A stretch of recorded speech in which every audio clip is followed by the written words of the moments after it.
तो दोस्तों, क्या सच में भारत फिर से सोने की चिड़िया बन चुका है? जी हाँ, करोड़पतियों की सूची देख के तो ऐसा लगता है। ये रिपोर्ट आई है, चलिए देखते हैं। रिहाना को 50 करोड़ रुपए दिए गए परफॉर्मेंस के लिए पूरे बॉलीवुड को इनवाइट किया गया। बिल गेट्स और मार्क ज़करबर्ग भी उधर मौजूद थे और रिपोर्टेडली 800 करोड़ रुपए खर्च करे गए, वो भी एक प्री वेडिंग फंक्शन के लिए। अब ये तो अंबानी थे, पर आप इसको देखो, ये है Privana south luxury apartments Gurugram के सेक्टर 76 और 77 में। इस प्रोजेक्ट को बनाया था DLF ने और इसमें 4 टावर्स और 1133 घर हैं। 3 दिन के अंदर ये सारे घर बिक गए। एक घर की एवरेज कॉस्ट क्या थी? 7 करोड़। 3 दिन में DLF ने 7,200 करोड़ रुपए कमाए। 70 to 100 crore is what you've raised in your new project in less than 72 hours. That is correct. ये घर आपको सस्ते लगेंगे जब आप इनको दूसरी लग्जरी रेसिडेंशियल प्रोजेक्ट से कंपेयर करोगे, जैसे DLF का कमिलियस प्रोजेक्ट गुरुग्राम में, जहाँ एक घर की कीमत करीब 100 करोड़ रुपए है। एक movie theatre, club, full boxing ring के साथ एक जिम और एक इंडोर हीटेड पूल, ये बस कुछ अमेनिटीज हैं जो DLF कमिलियास में मौजूद है। Welcome to the lives of crazy rich Indians.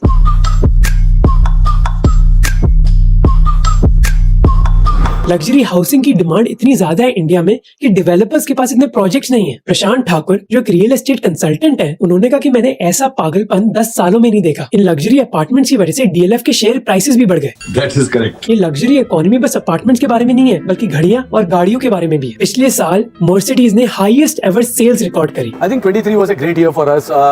Another best ever year in our history. HSBC ने अपना black metal credit card launch किया, वो भी विराट कोहली के साथ अल्ट्रा रिच इंडियंस को अपनी प्राइवेट बैंकिंग फैसिलिटीज बेचने के लिए। और इन्हीं लोगों के लिए कई मेंबर्स ओनली एक्सक्लूसिव क्लब्स भी खुल रहे हैं दिल्ली जैसे शहरों में, जैसे दिल्ली के ताज पैलेस होटल में द चेंबर्स, जिसकी मेंबरशिप की कॉस्ट क्या है? ज्वाइनिंग फी है 25 लाख और एनुअल फी है 3 लाख। तो ये लग्जरी इकोनॉमी हमारे देश में एकदम से इतनी बूम कैसे कर रही है और इसका क्या असर पड़ेगा हमारे देश पर? ये कोई सीक्रेट नहीं है कि हम सबकी मटेरियलिस्टिक एस्पिरेशन होती है और हम सभी लोग कोई ना कोई महंगी चीज खरीदना चाहते हैं, पर इसके लिए अपने फाइनेंसेस पर कंट्रोल करना जरूरी है, चाहे हम एंटरप्रेन्योर हो, हमारी सैलरी हो या फिर हम एक फ्रीलांसर हो। सबसे पहले समझते हैं कि ये रिच इंडियंस है कौन। इस चीज को करने के लिए 2 तरीके हैं।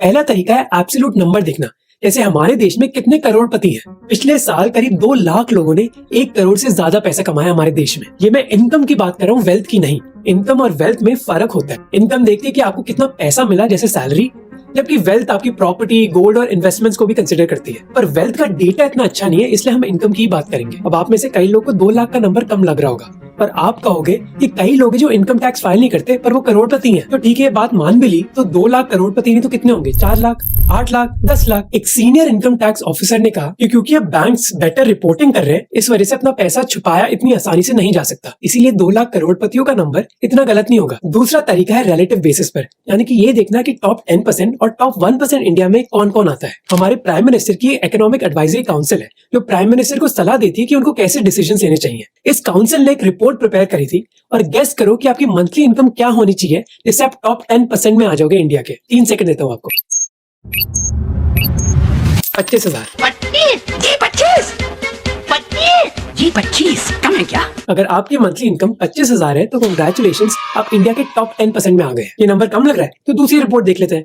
वर्ल्ड इनइक्वालिटी रिपोर्ट के हिसाब से टॉप 10% में आने के लिए आपकी मंथली इनकम 1 लाख रुपए होनी चाहिए। इंडिया में मोस्टली सभी बिजनेसेस इस टॉप 10% पॉपुलेशन को ही टारगेट कर रहे हैं। इसको कहा जाता है पावर लॉ। पावर लॉ का मतलब है जहां बहुत कम लोग एक बहुत बड़ी एक्टिविटी के लिए जिम्मेदार है। कुणाल शाह जो क्रेड के CEO हैं, उन्होंने भी कहा था कि ई-कॉमर्स इंडिया में मोस्टली कुछ पिन कोड से ही किया जाता है। ये हो गया हैदराबाद का जुबली हिल्स, मुंबई का बांद्रा वेस्ट या फिर बेंगलुरु का कोरमंगला। ब्लूम वेंचर्स जो एक वेंचर कैपिटल कंपनी है, उन्होंने कहा कि भले ही हमारे देश में करीब 30 करोड़ परिवार है, पर उनमें से बस 10% यानी कि 3 करोड़ परिवार के पास ही मेनली परचेजिंग पावर है। जैसे पूरे हमारे देश में करीब 3 करोड़ परिवारों के पास ही वाईफाई कनेक्शन है, गाड़ी है, क्रेडिट कार्ड है और म्यूचुअल फंड में इन्वेस्टमेंट्स है। 6 करोड़ डीमैट यूजर जरूर है, पर बस 3 करोड़ के पास ही 10,000 से ज्यादा रुपए उनके अकाउंट में। तो अगर आपको कोई बिजनेस करना है, इस टॉप 10% को टारगेट करो। जैसे जोमेटो से ही पूछ लो, जोमेटो के 5% कस्टमर्स उनके 45% ऑर्डर्स के लिए जिम्मेदार है। पर क्या आपको लगता है कि ये टॉप 10% पॉपुलेशन गुरुग्राम में लग्जरी अपार्टमेंट खरीद रही है?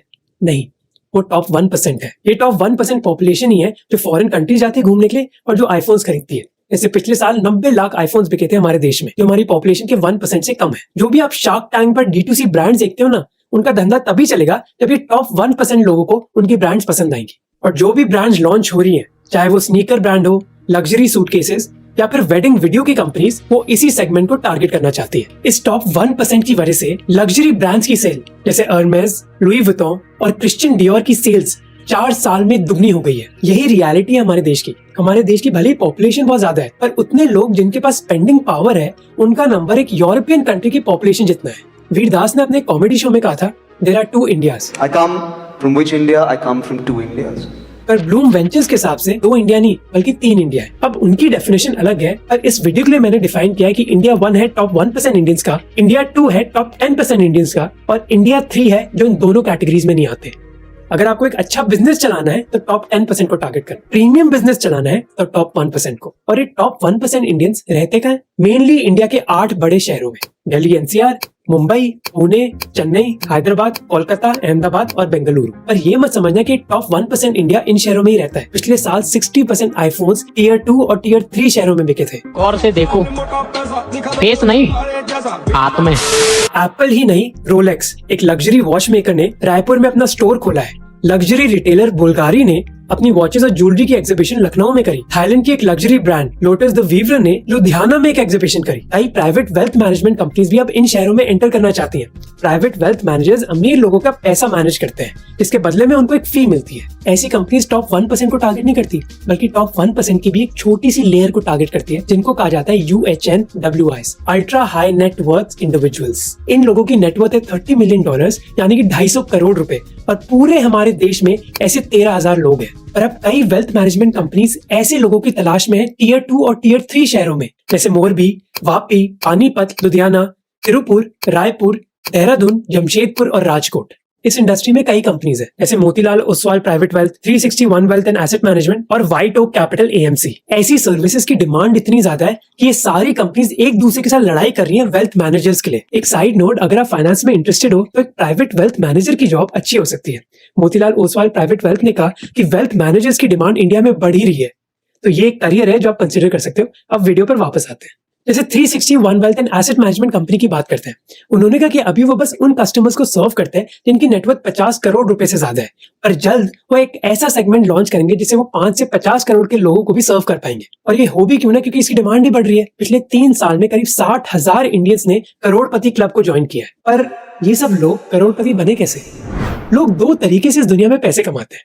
एक है अपना टाइम, यानी कि वो अपना टाइम देते हैं किसी चीज के लिए और उस टाइम के लिए उनको पैसा दिया जाता है, जिसको कुछ लोग सैलरी भी बोलते हैं। पर टाइम से पैसे कमाने में एक प्रॉब्लम है, क्योंकि सबके पास टाइम बस 24 घंटे ही है, आपके पास और मेरे पास। इसलिए नवल रफीकांत ने अपने एक फेमस ट्विटर थ्रेड पर बोला था कि वेल्थ टाइम से नहीं बनती बल्कि एसेट से बनती है, क्योंकि एसेट्स की वैल्यू तब भी इंक्रीज कर सकती है जब आप सो रहे होते हो। इसीलिए मोस्टली सुपर रिच लोग अपने टाइम की वजह से अमीर नहीं होते, बल्कि वो होते हैं क्योंकि उनकी एसेट्स की वैल्यू अप्रिशिएट कर रही है।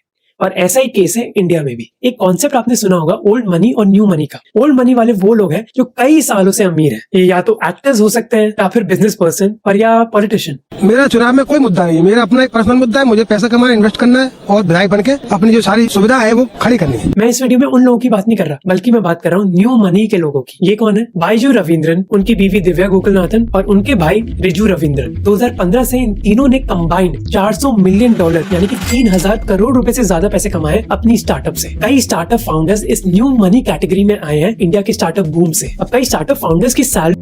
तो दोस्तों, वीडियो में अगर आप अभी तक बने हुए हैं तो please like, subscribe and support me.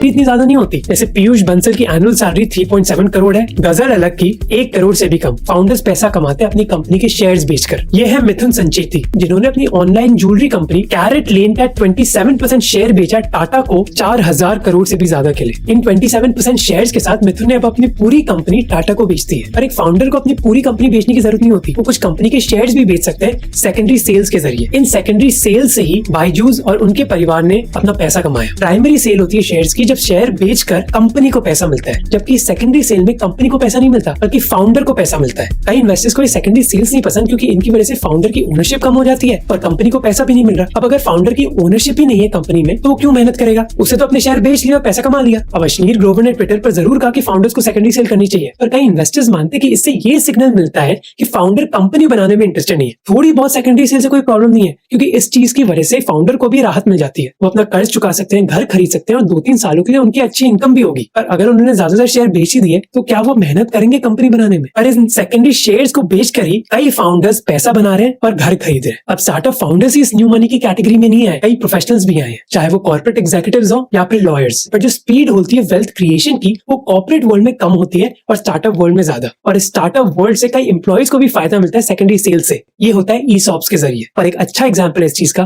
Flipkart का ईसॉप पे आउट इतना ज्यादा था कि बेलंदुर एरिया में 3.5 से 5 करोड़ के 4 BHK और विलास की डिमांड बहुत हाई हो गई थी, क्योंकि उधर ही फ्लिपकार्ट ऑफिस भी लोकेटेड है। ईसॉप्स का फुल फॉर्म होता है एम्प्लॉय स्टॉक ओनरशिप प्लान, जिससे एम्प्लॉयज को ओनरशिप मिलती है कंपनी में। एक बहुत अच्छा तरीका है लॉयल्टी डेवलप करने का, क्योंकि अगर कंपनी अच्छा करेगी तो उसकी वैल्यूएशन बढ़ेगी तो ईसॉप्स की वैल्यू बढ़ेगी और एम्प्लॉय को फायदा मिलेगा। यूजुअली वो लोग जो ज्यादा लंबे टाइम काम करते हैं उनको ज्यादा ईसॉप्स मिलते हैं। अब फ्लिपकार्ट का ईसॉप पे आउट हुआ था फोन पे की वजह से, पर हम इसके बारे में ज्यादा डिटेल में नहीं जाएंगे। मैटर ये करता है कि इस पे आउट की वजह से कई फ्लिपकार्ट एम्प्लॉइज इंडिया 1 की कैटेगरी में आ गए। कई फ्लिपकार्ट एम्प्लॉइज घर की तलाश में थे, इसलिए नहीं कि उधर वो रहना चाहते थे, बल्कि वो उनका दूसरा घर होना था। क्यों?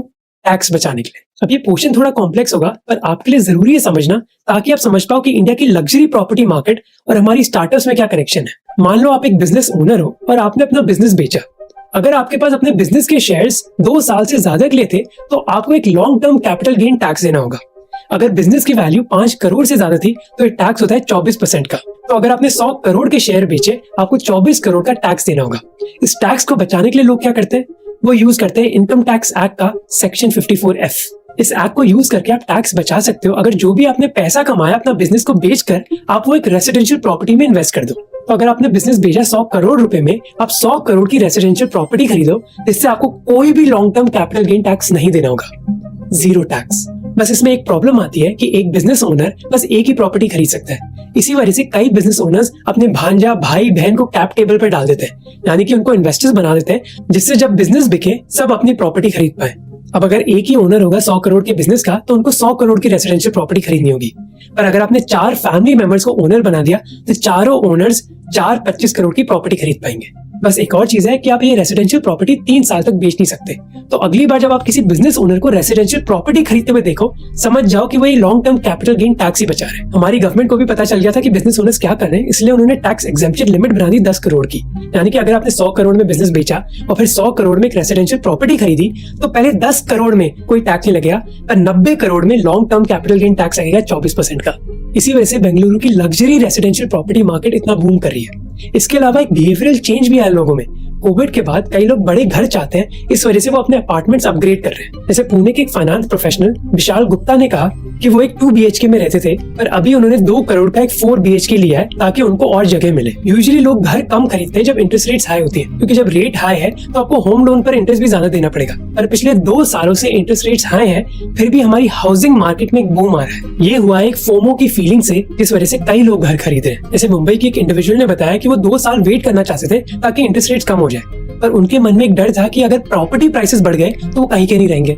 इस वजह से 2 साल पहले उन्होंने 3 करोड़ का घर खरीद लिया। डिमांड इतनी ज्यादा है घरों की इंडियन शहरों में कि उसकी वजह से प्राइसेस भी बढ़ रहे हैं। पिछले 5 सालों में इंडिया के टॉप 8 शहरों में एवरेज प्राइस 13% से इंक्रीज हुआ है। तो हालत यह है इंडिया की प्रॉपर्टी मार्केट की कि EMI भी बढ़ रही है और घरों के प्राइस भी, और फिर भी ये मार्केट बूम कर रही है। कुछ दिन पहले ही मुंबई के वर्सोवा में एक नया लग्जरी रेसिडेंशियल प्रोजेक्ट लॉन्च हुआ, 4 to 5 बेडरूम, ओनली 20 करोड़।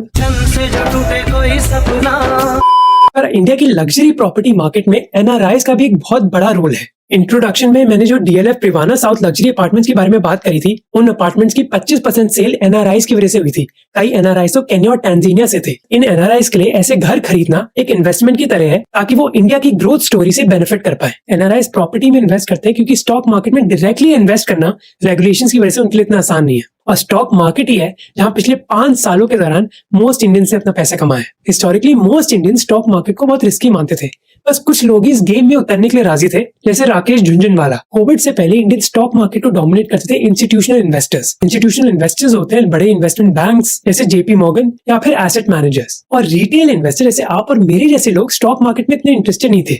यही चेंज हुआ कोविड के दौरान। जब स्टॉक मार्केट भी बढ़ी और कई फिनफ्लुएंसर्स भी आए। अगर आप अपने 20s में अपनी इन्वेस्टिंग जर्नी शुरू कर रहे हैं तो ये वीडियो आप ही के लिए बना है। कई रिटेल इन्वेस्टर्स फिर ये स्टॉक मार्केट की गेम में उतरे, चाहे रेडिट से सीखकर, यूट्यूब पर या फिर कोर्सेज के जरिए। कई कंपनीज ने बहुत बड़ा बिजनेस बनाया इन रिटेल इन्वेस्टर्स को टारगेट करके। 2019 और 2023 के बीच 12 करोड़ इन्वेस्टर्स ने रजिस्टर किया। रिटेल इन्वेस्टर्स ऐसी स्टेट से आ रहे हैं जहाँ पहले स्टॉक मार्केट के बारे में बात भी नहीं होती थी। 2023 में बॉम्बे स्टॉक एक्सचेंज में नंबर ऑफ रजिस्टर्ड इन्वेस्टर्स 27% से इंक्रीज करे और ये ग्रोथ रेट यूपी और बिहार में करीब 40% थी।